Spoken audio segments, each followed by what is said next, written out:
In most markets, there are cyclical times a year, and for many of us, we're going into a slower period. When you get into the wintertime, there are not as many people that generally travel unless you're in perhaps a ski area or something else which is focused for winter travel. And today we're going to talk about how we deal with the slower market, things that we do either from a pricing perspective or from a way to generate new guests that will help you over this slower period until we get into the spring. So let's dive into this topic, and we'll go around the room. And I believe that Ray, you would like to go first. Yeah. So I've been in markets where seasonality, where it means like July is the slow season. So like Austin in particular, right? Most people don't travel typically into the Austin area between like the hot summer months because it is a little bit harder for folks to endure the heat. So I've also been in other markets where winter is also a slow season, where typically in San Jose, some of the homes that I manage, those months are slower. How I usually approach seasonality is using pricing strategy and leaning into that. So I lean really heavily into a tool called Wheelhouse and taking a look at all the data that's around me on who is booking at what price and then averaging that out to meet the demands of my specific location and the listing. And so my formula that I use is I backtrack from the very top line of how much I want to make in that year. And if I've already tracked pretty good in that specific, like within those first couple, 3 or 4 months, then I take the average of whatever the next coming slower months are, and then I adjust my pricing based on whatever that is that's showing me. And if it's lower, unfortunately, I would have to go and kind of lean on that lower number because if I did end up booking, or sorry, if I did end up putting the price at a higher rate, then there's a more likely chance that I will not get booked. So sometimes you kind of just have to eat the cost for that. But if you are kind of afraid of, eating the cost, what I do is I up my pricing by a lot on the weekends, starting on Thursday, Friday, and then kind of slightly taper it down on Sunday, Monday. But my Monday prices are like 50 to 70% off of what the normal weekend prices are. Makes a lot of sense. Yeah, pricing is definitely key. Who would like to jump in next? Well, I'd like to say I think it's super smart of your pricing strategy to look at the annual budget that you forecasted for Mm. the property. Because I find the mentality, like as being a manager for other owners, they kind of live paycheck to paycheck. So if they had a stellar high season, that money is like gone with the wind. It's not on the table. They still want a certain budget for the winter season. And I do the same practice. I look at, okay, what's the forecast for the year? We really killed it in our high season. So we have some wiggle room to get that higher occupancy by lowering the price. So I think that's a super smart strategy. For me, I feel like you can't draw blood from a stone when you don't have very much traffic, you know? So there's only so many pricing levers I can pull when there's not a lot of traffic because we do have some super savvy guests that I've encountered twice in my 11 years of doing this, where it always comes, the worst guests are in our low season, as they're very strategic. They'll get a group of people together and come and stay in your property for like $20 a head per night. So there is a rate in which we like don't touch. So we would rather forfeit revenue for occupancy. But what I do now, because especially I've got a lot of executive rentals, is I have to like manually hunt things down. So every Wednesday, I have my assistant go to city council minutes, pull up what's an upcoming development, who's coming, reach out to those people, beg and plead to get the list of trades that are coming to town. Takes a lot. A lot of people are like absolute gatekeepers. I will drive by some of the popular hotels that host these trades and pull the company names off the trucks and reach out to their HR and let them know, hey, like I can totally match these hotel rates that you have, but I can offer a better lifestyle for your employees who are visiting. Reach out to us direct next time you're in town, or do you have a big project here? Things like that. So we do a lot of manual hunting down, and then same thing, long game. reaching out to people who have those guests, like insurance brokers. So we just did sign a beautiful contract for somebody who had a dryer fire. So it is kind of, again, you can't draw blood from a stone if there's not a lot of tourist traffic in your low season, but there are other strategies to try and drum up business, or at least tell people kind of what you've got. I like your insurance strategy, and I think that whereas other times of the year you can just rely on incoming traffic, Mm. when the seasonality changes, sometimes you need to proactively go out to, for example, insurance companies and introduce yourself, tell them about your properties, and trade shows and other things that are happening that at the slower time of year, so that these organizations or companies that are sending employees, or in the case of an insurance company, they can easily contact you, or put clients into one of your properties. Makes a lot of sense. Yeah. Also, Dina, I really like that you drive to these areas because I think I had a conversation earlier with another host in LA, and we were talking about how for the Olympics, there's going to be what was it, $402 billion or something getting put into all of the infrastructure that's being built for the Olympics in the next couple of years. And we were just talking about how we get those contracts, because if we get those contracts, then we can then push out our homes to these contractors and in these trades. So I like what you're doing with physically going there. I think that's a great thing to do. I'm gonna steal that. Well, yeah, you're driving by, but also timing, right? So if the guys are out at work, you've got to go by in the evenings. So anytime, I'm just whipping to the grocery store or whatever, I'm like, zip by a particular Nice. hotel that I know secures all those contracts. And then what I did as well is I had a contract come to me. They needed, I don't know, like 5 or 7 units. And so I was like, okay, what's my competition doing? So I didn't call the hotel. I submitted a corporate stay request, went through the whole process with them to understand what are these hotels doing for large group reservations, Mm, see how they're pricing, kind of what they're offering, even their follow-up process, like how aggressive they were, how many hotels they actually offer you. You reach out to one hotel and you'll have access to like all of them in the city. There is an aggregator service that has salespeople. It's not just a software program. So that was a good case study that we did this summer to see, okay, like what is the competition out there? Because driving by these hotels is a reactive, because these guys are already here. You need to get them before, which is why I go to the city council minutes and I just have my assistant upload them, and we see what major developments are coming that need more specialized trades. Like for the Olympics, they're going to have to bring people in from all over in order to meet that timeline. So that's a good one for sure for you to stay on top of, and yeah. then just get ahead of them. And they usually plan some of my larger contracts, like it was 3 or 4 months of kind of back and forth, because the dates are always rolling as well. So that's where you need to, I think, have volume in your portfolio in order to capitalize on that, because you can't lock in anything for them. You can't hold anything for them.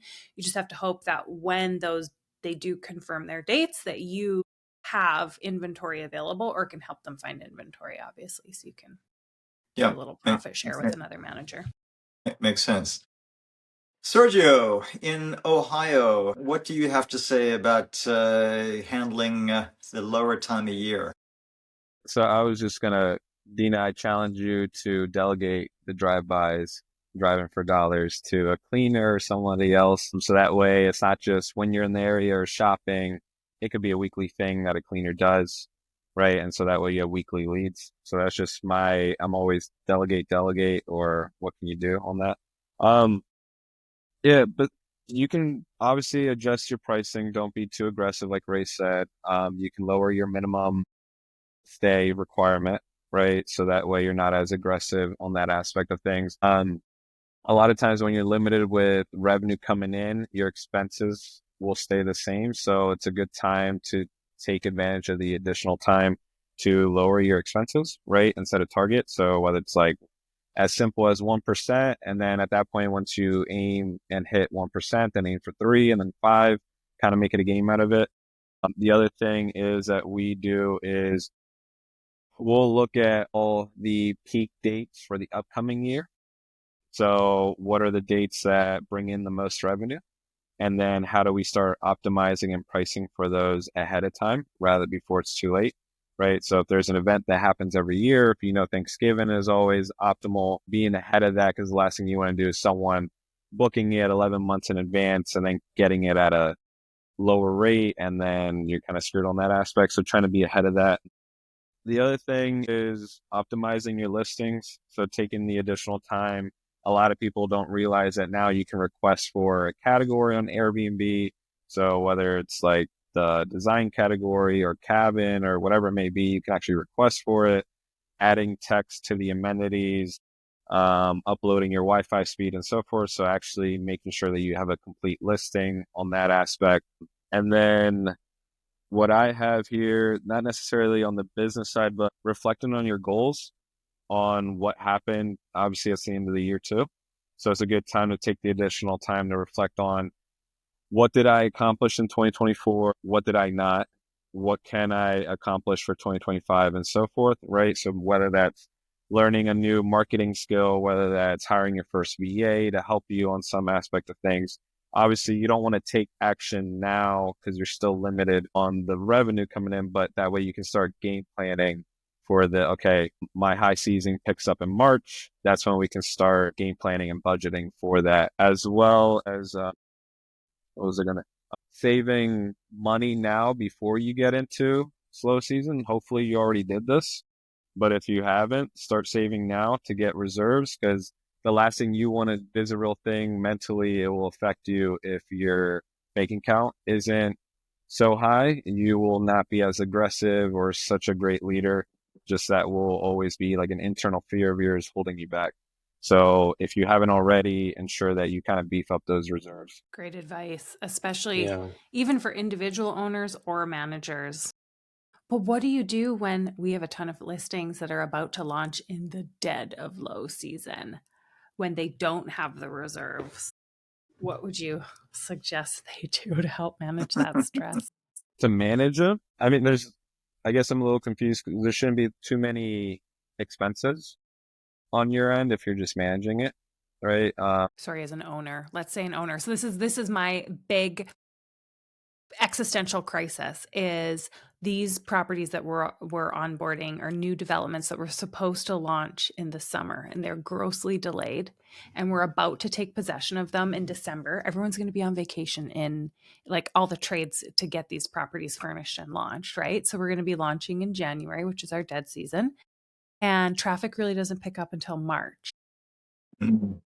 And these are expensive properties that were pre-sold when interest rates were very low and when we had short-term rentals as an option, and now the conditions are grossly different. So I'm always trying to, like, how do I get these people to wrap their heads around the fact that there's no revenue coming in for them? So one lesson learned if you didn't, but that's why you always, when you underwrite a deal, expect the unexpected and put a buffer in there for when something like this happens. You're not screwed to wait another 2 months of revenue, right? The other aspect of things, a lot of people are doing it now too, is start marketing it. Even if you get a booking direct in April, you get the money now, right? Especially if you're your own payment processor. So it increases your cash flow now, even though technically no one's really staying in January, you're already getting the cash from April and so forth. So that can help you as well. Mhm. Yeah, and lesson learned, right? We should never go into business. These are commercial operations. We should never go into business without a reserve. We should never go so strapped that if something goes wrong, which something could, we could be in a real jam. So that's good advice. Something will. Something will. Better to expect it than to be surprised and to be caught off guard. I agree. I mean, those are all great advice. Sergio, one part of what I was going to say was pretty much what you went into in terms of optimizing your business processes during this time. When it's a slower time, you have more time to focus on everything about your business, whether it be costs or the way that you deal with guests or clients or properties, etc. So I was going to also say that when people go to look for a property, they look at pictures and they look at reviews. So pictures, you have the ability to curate And during this time of year, maybe you put up an apple picking picture near the property. Maybe you change out the first picture to show snow around the house. And maybe people want to go there because it's an area where there's snow and they can ski or do other winter sports. Maybe there are for Valentine's Day, you could do something. Maybe there's different festivals that you could put pictures up of. So take advantage of the things that are happening as well as the season that we're going into. And then in terms of pricing, so we use Price Labs for our pricing software. Normally during the year, we have a 2-night minimum for weekdays and a 3-night minimum for most properties, except for holidays on weekends until 10 days out.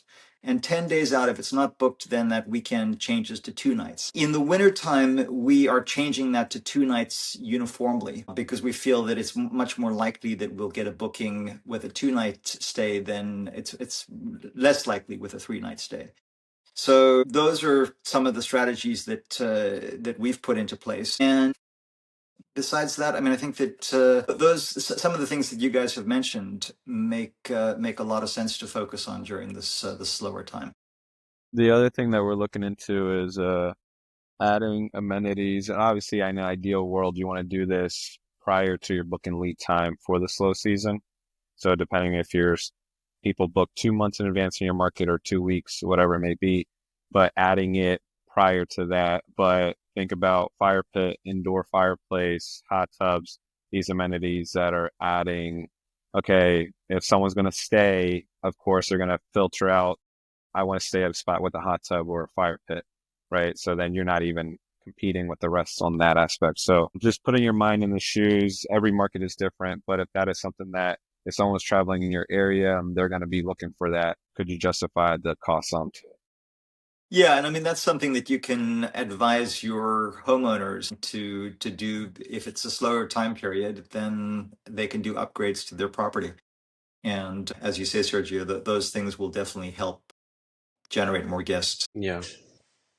The one thing I wanted to also kind of underline is sometimes when we're working with owners, right? I think we're saying a lot of these strategies as if we were the operator for the specific listing and we own it. Sometimes, some of these owners don't actually, they're not investors full time and they've just purchased a property and they're hiring you on, but they don't actually know the seasonality and what that's going to feel like for them if it's slow.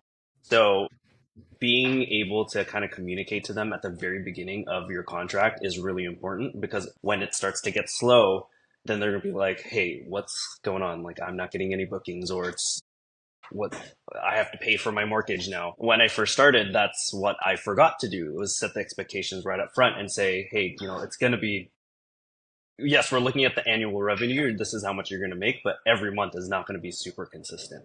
But we will be targeting to make you 70K to 100K per year. So if you don't set that expectation up front, you will kind of bite yourself in the ass later down the line. You need to It's super constantly important. remind them as And well, because yes, they will constantly forget. remind. Yes, exactly. And it's also the same thing for onboarding, right? Sometimes the onboarding takes longer than normal. I've run into a situation like with that recently. And, some of those expectations you try to explain to them, on a daily basis and say, hey, it's going to take time. But some people just can't accept that because they are putting their money in or it's their first investment and you have to kind of handhold them. But slow season is where, it'll make or break your relationship with that owner. So really important to That is keep that in. great advice, Ray, and I agree. I mean, I think that it's important to communicate with your clients, but it's even more important during the slower period because, as you say, they may have certain expectations that are not met. They've been making all this money over the summertime and possibly into the fall, and like, what's happening? Why are they not making the same amount now? So, we actually have a call tomorrow with one of the owners who has requested a call to say, what's going on with with my rentals. As soon as I get one of those, I prepare an email Mhm. because I know that Yeah. more of the same are coming. And I'm always like, oh, should I send this out to my entire email list or just my owners? And I have not just sent out to just my owners beyond their own individual emails. I always send it out to everybody to keep everybody in the loop, which has really helped me position me as an expert, I think, in my market as well, by being so transparent, sharing everything. So I, as Sergio challenged me to delegate, I challenge you to write something for your entire email list that you would say to one individual owner Mm, to share yeah, that, start sharing it with. great. And if someone scheduled it now, if someone asked for it now, learn from it and schedule it ahead of time next year, so that way no one's scheduling anything. You're already telling them. Good. Yes. Yeah, Good that's a point. good Yeah. one. Yeah, I agree. I mean, I think that in a way, one needs to have a yearly calendar and put these things on the calendar ahead of time so that you remember them. It makes sense. Any last points for this topic? Good luck out So, there. Yes. so we appreciate you watching us. If you enjoyed this episode, please like it. Please share through YouTube or other channels. We are here once a week, and we talk about a different topic each week in the short-term rental industry. And we just wanted to thank you again for joining us, and we look forward to seeing you on the next episode of The Real Hosts of Short-Term Rentals. Thanks again. Bye bye for now.